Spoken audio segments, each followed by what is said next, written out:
Está terminando de leer la carta, al final aparecen estas palabras que acabamos de leer. Cuando esta carta, la de ustedes de Colosas, que nosotros llamamos epístola a los colosenses, cuando esta se haya leído, bueno, tomen esta carta, envíenla a los de la Odisea, que era una ciudad cercana a Colosas, y esta que se escribió a ustedes los colosenses, que la lean allá. Y se traen la que se escribió en la Odisea. Y ustedes la leen. Ahora vamos a leer nuevamente el verso 16.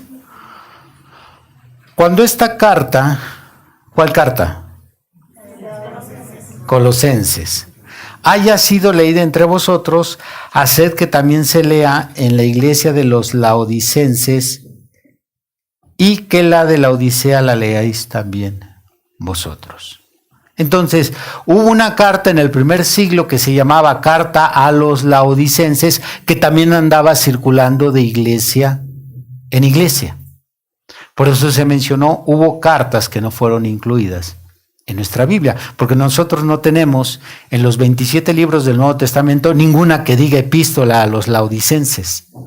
Pero aquí este versículo nos dice que existía y que fue leída en la iglesia de Colosas, aunque fue enviada a la Odisea. Los que han estudiado las edades de la iglesia recuerdan que la Odisea era una ciudad de Asia Menor junto con las otras ciudades de quienes habla Juan en Apocalipsis capítulo 2 y 3. Eran 7 ciudades pequeñas en Asia Menor. Entonces, cuando se escribía una carta, se pedía que los de esa iglesia la enviaran a otra iglesia. Y muchos de ellos estaban alimentándose con todas estas cartas, no solo con las de la Biblia, sino con otras cartas. También tenemos otro gran ejemplo en Judas. Judas, quien era el medio hermano de nuestro Señor Jesucristo y quien escribe su epístola y que solamente tiene un capítulo, Judas, para poder escribir su carta, él se apoya en 2 libros o en 2 cartas que también circulan en aquel tiempo. Una de ellas es el libro de Enoc. Abran por favor Judas.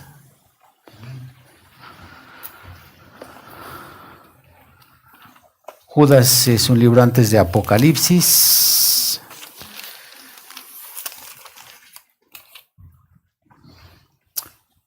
Judas, versículo. ¿Sí lo tienen? Muy bien, versículo 14 y 15. Dice Judas, de estos también profetizó Enoc, séptimo desde Adán, diciendo, he aquí vino el Señor con sus santas decenas de millares, para hacer juicio contra todos y dejar convictos a todos los impíos de todas sus obras impías que han hecho impíamente y de todas las cosas duras que los pecadores impíos han hablado contra él.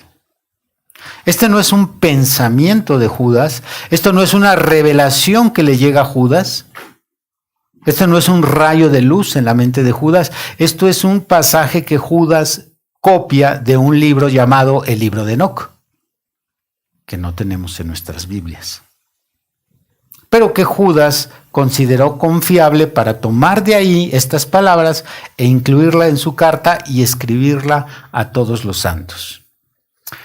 Pero no solamente tomó del libro de Enoc, también Judas consultó un libro que se llama La Asunción de Moisés y que también se leía en las iglesias y que iba de iglesia en iglesias. Y de la Asunción de Moisés, él toma lo que leemos en el versículo 9. De ahí mismo del capítulo 1 de Judas, dice en el verso 9, pero cuando el arcángel Miguel contendía con el diablo, disputando con él por el cuerpo de Moisés, no se atrevió a proferir juicio de maldición contra él, sino que dijo, el Señor te reprenda. Nuevamente, Judas está consultando una cita que aparece en el libro llamado La Asunción de Moisés. Y si dijimos que era libro, entonces estamos diciendo que era un pergamino, un rollo como este. Así que en alguna de esas reuniones donde Judas se sentó, alguien tomó el pergamino y leyó acerca de esa contienda entre el diablo y el arcángel Miguel por el cuerpo de Moisés, y estaba leyendo de la asunción de Moisés. Así que a Judas le pareció interesante esa cita, quiso incluirla y ahora está en nuestras Biblias. ¿Alaban a Dios? Bien, entonces era una inmensa cantidad de libros que se leían, conocidos ya sea como pergaminos, rollos, y que después vinieron a aparecer con el paso del tiempo en la historia en una categoría llamada como evangelios apócrifos. Este libro contiene, no todos porque son muchísimos, pero contiene una gran cantidad de libros que en aquel tiempo se leían. Por ejemplo, aquí tenemos el protoevangelio de Santiago. Si ustedes lo buscan aquí van a encontrar el protoevangelio de Santiago. Van a encontrar el pseudoevangelio de Mateo. Van a encontrar el evangelio de la Natividad de María. Van a encontrar el evangelio de Nicodemo, el evangelio de San Bernabé, el evangelio de Tasiano. Aquí están todos aquellos libros que circulaban en los primeros 3 siglos y que se leían como libros confiables. ¿Alaban a Dios? Amén.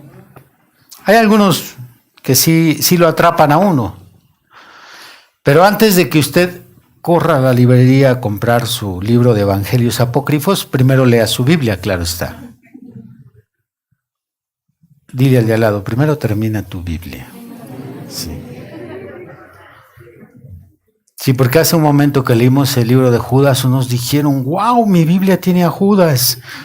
Entonces, antes de leer los otros, vamos a terminar los nuestros. ¿Están de acuerdo?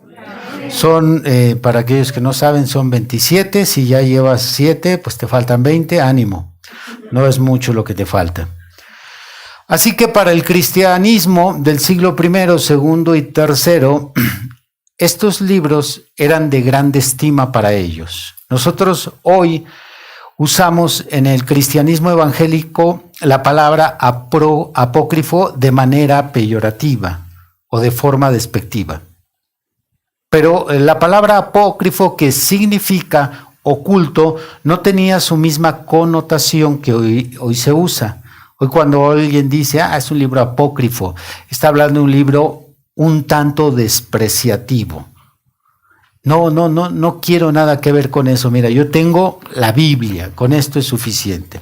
Y no se diga en los